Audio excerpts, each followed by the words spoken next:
Have you heard of the new first-time homebuyer tax credit? In this episode, I'm going to cover that topic.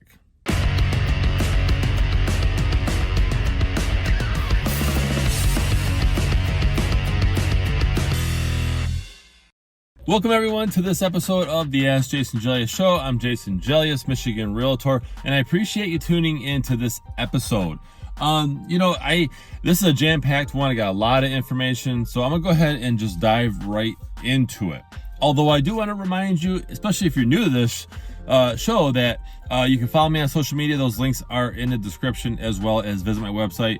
It's allabouttherealestate.com. You fill out that pop-up form to receive a new episode in your email once a week. So there's this bill that has not been passed, by the way. It's not in effect right now, although it looks strong that it's going to be passed. And so they're calling it the Biden $15,000 first-time homebuyer tax credit bill.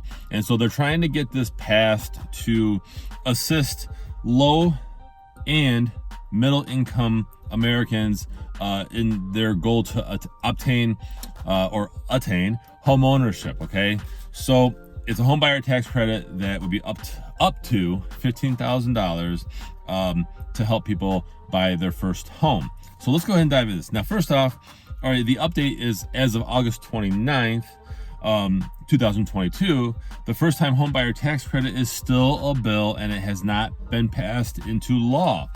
However, it is looking like it's going to get passed, but that could change. Okay, that's my disclaimer. It could change.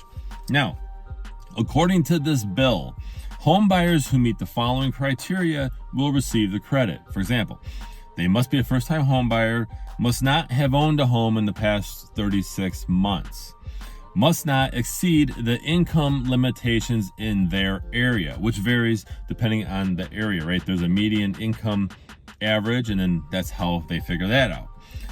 Must be purchasing a primary residence, so you can't purchase a second home or a rental property and receive this credit. You must be at least 18 years of age. That's normal. Most loans, all loans, right? For the most part. Or you have to be married to someone who is 18 years of age. And you must be purchasing the home from a non-relative. You can't purchase a home from an aunt or an uncle or a cousin and get this tax credit. Okay. Now, something to know is this is not a loan that has to be repaid, but it's not a cash grant either. The tax credit is equal to about 10% of your home's purchase price, and it may not exceed that $15,000.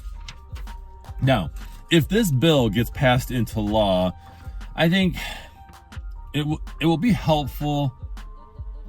Even though the market is actually changing towards favoring buyers, it'll still allow more people to obtain home ownership, as long as they're still being responsible and not maxing out on what they can afford.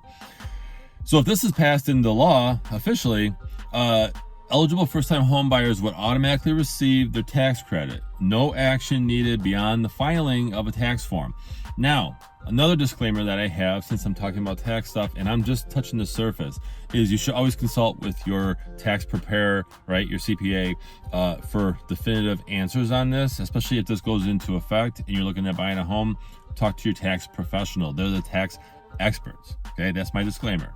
Now, okay, homeowners whose tax bill is less than $15,000, that extra amount would be paid via direct deposit.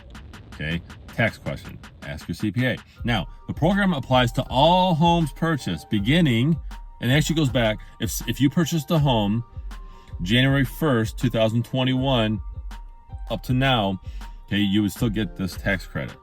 Okay, and it could be permanent. So it's not just, if this bill goes into effect, let's say September, people who bought a house all the way back to January 1st, 2021 would actually be able to get this credit.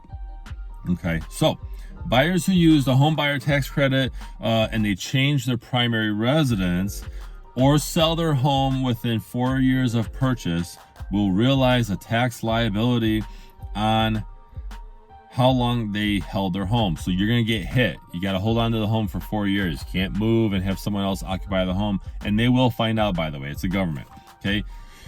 For example, I have 4 examples here. They say if you sell or move from your primary residence and you got the tax credit, okay, within year 1, you repay 100% in taxes, okay?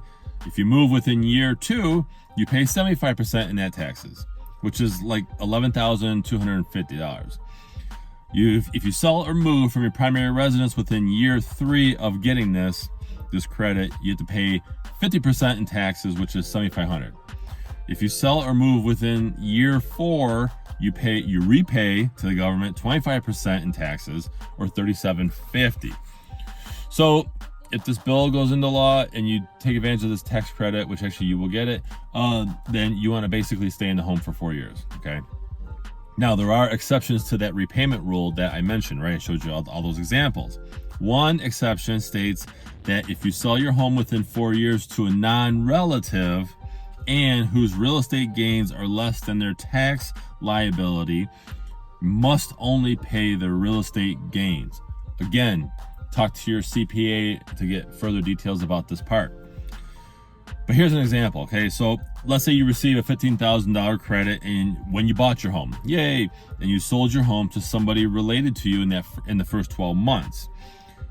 Let's say you made $5,000 on the sale of your home, profit after fees and everything. Your tax repayment amount would only be $5,000. And again, this is an example. I'm not a tax preparer. I can't stress that enough. Okay, but that's an example. Now, some other exceptions, of course, guys, is if you die, if you get a divorce, or certain military transfers, okay? Whew, that's a lot of information I gave you, right? This whole tax credit, it's not just a rumor. They're trying to get this into law and get it passed and into law, right? Okay. So I'm a little torn because yes, it's using more taxpayer money. Okay, I'm not a fan of that.